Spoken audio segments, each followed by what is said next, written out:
Hello everybody, welcome to That's Football. I'm Mark Goldbridge and this is your latest football transfer news as Arsenal's transfer window, well, it's a bit of an up and down. Gyokores deal could be off, but they're going to spend big on Madueke. £50 million rejected apparently. Chelsea want more. Is that good? Is that bad? There's a bit of a meltdown in the Arsenal fan base on it, which I think is a bit unfair. We've also got updates from Chelsea. We've also got updates on the striker situation for Liverpool. And Rodrygo is available. Who will go for him? Could it be Liverpool? Could it be Chelsea? Could it be Arsenal? Should it be Liverpool? We'll talk about that as well. But let's get straight into it. We're talking Arsenal. We're talking Gyokores. Is the deal off? Well, it's certainly not as on as it was perceived to be last Sunday. Lots of jumping the gun. I think we all had every right to fall into the excitement of that deal because it sounded like it was going to be, here we go. Well, it's not. It's here we don't know at the moment. And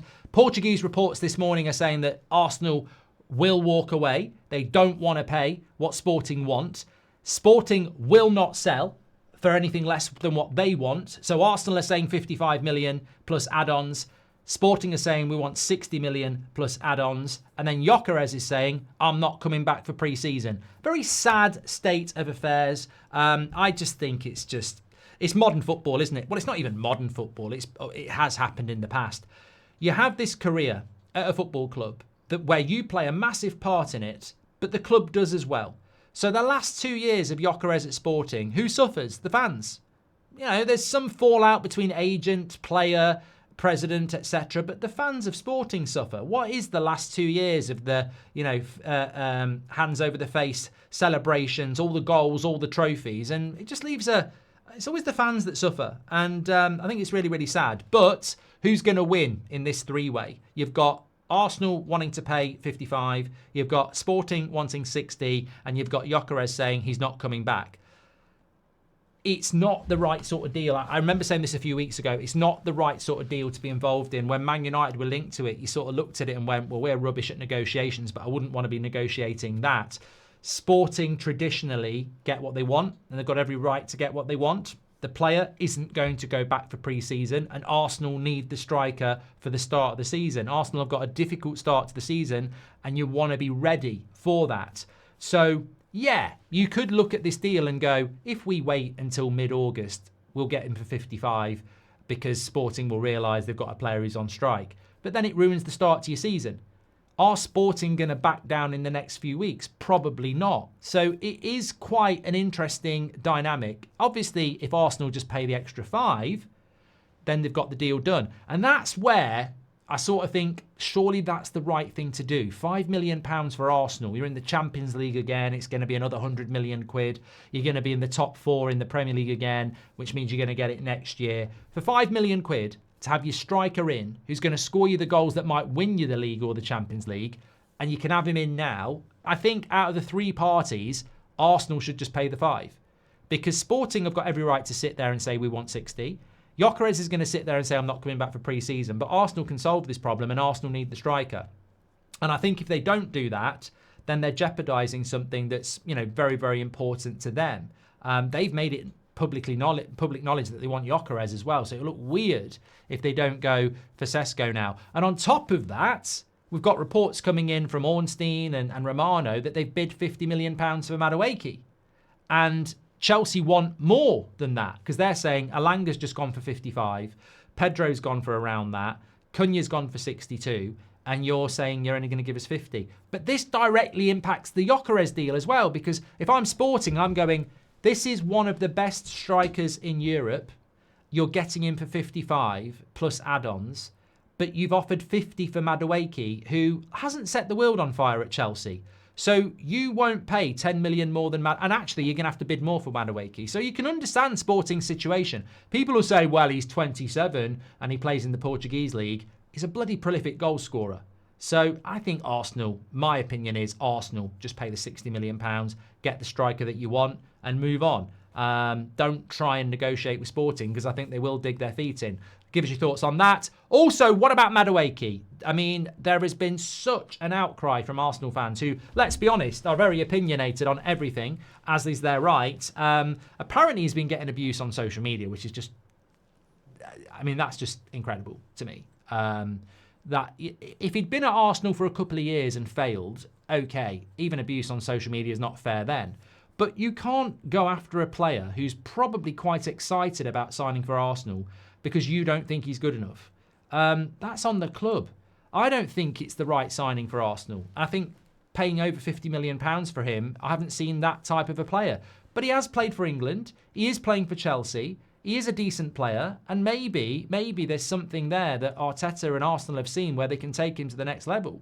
I think to be abusing him before he's even signed is incredible, but it just shows you the weight of feeling you get in fan bases these days around things even like transfers. But it's a great... I think the thing that would concern me, as I've said before, is that you're just giving money to Chelsea to go and buy better players. Fabrizio was saying in his video last night, the relationship between Arsenal and Chelsea is fantastic. Well, should it be fantastic? I mean, you are both in the top four. You both play in London. You are both trying to win the Premier League and the Champions League. Should you have a great relationship where you're, chucking money at each other? I mean, I think there should be a little bit more of a rivalry there. I don't understand why Arsenal keep chucking 60 million at players Chelsea don't want anymore. It's a little bit strange, and maybe that's something that frustrates Arsenal fans. Anyway, give us your thoughts. But let's talk about Ekitike. Bit of an update on him from Fabrizio as well. He wants a move to the Premier League. Saudi's been offered to him, but he wants the Premier League. Newcastle appear again to be the team that are most, eager. But obviously Liverpool are still there. Newcastle did this with Mbeumo, they didn't get him. They did this with Pedro, they didn't get him. They're doing it with Guehi, they might not get him. And they're doing it with Ekitike, and they might not get him. You can't criticise Newcastle's ambition. The problem they're having is getting the players. But Ekitike Premier League still looks like it will happen. And obviously, we all know Liverpool's horrible situation that they're in post what happened a week ago with Jota and his brother. And I sense that Liverpool, certainly for this week, are just going to be very much dealing with that. And they will be active. They will be active in the transfer window. There's no doubt about that. And I would imagine there are players like Guehi, maybe Ekitike, where it's been said to them, look, we're very interested, but look at what's happened. We can't be doing things like this at the moment. And those players will probably be waiting for the time where Liverpool are back doing stuff like that. That's my take on it anyway. We will see. Rodrygo, though, I think this is a player that people were talking about last night. What about him to Liverpool? Well, if Luis Diaz leaves, why would you not be in for Rodrygo? I mean, Rodrygo Arsenal, Rodrygo Liverpool, Rodrygo wherever else. I don't understand why he's not in a Real Madrid team. It must be a tactical thing from Alonso. But I know Vinicius Jr. always takes the shine at Real Madrid, but I think Rodrygo's a fantastic player. And I think at the Premier League, where there's actually quite a lack of top wingers, really. I know you've got the likes of Salah and Saka, and there are a few others, but if you look at the way the game's going now, and you look at the volume of wingers that PSG play with, and the way that football is going to clearly go over the next few years, I think players like Rodrygo become even more valuable, especially in the Premier League. So I'm very interested. Didn't start one game in the Club World Cup for Real Madrid. Real Madrid are basically saying it's up to him what he wants to do. I'd be stunned if he wants to stay at Real Madrid. You never know. But if he does decide he's going, I think if you are a Liverpool or an Arsenal, you've got to be going for that. And that's quite interesting, because what is Arsenal's play if they sign Madueke? What if Chelsea suddenly accept that bid and then Rodrygo says he wants to go?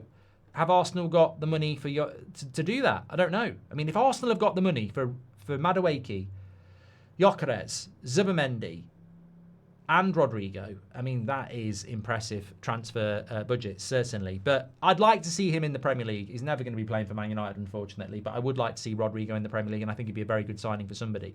I don't know whether Liverpool are actually in for him, but that would be a good fit as well.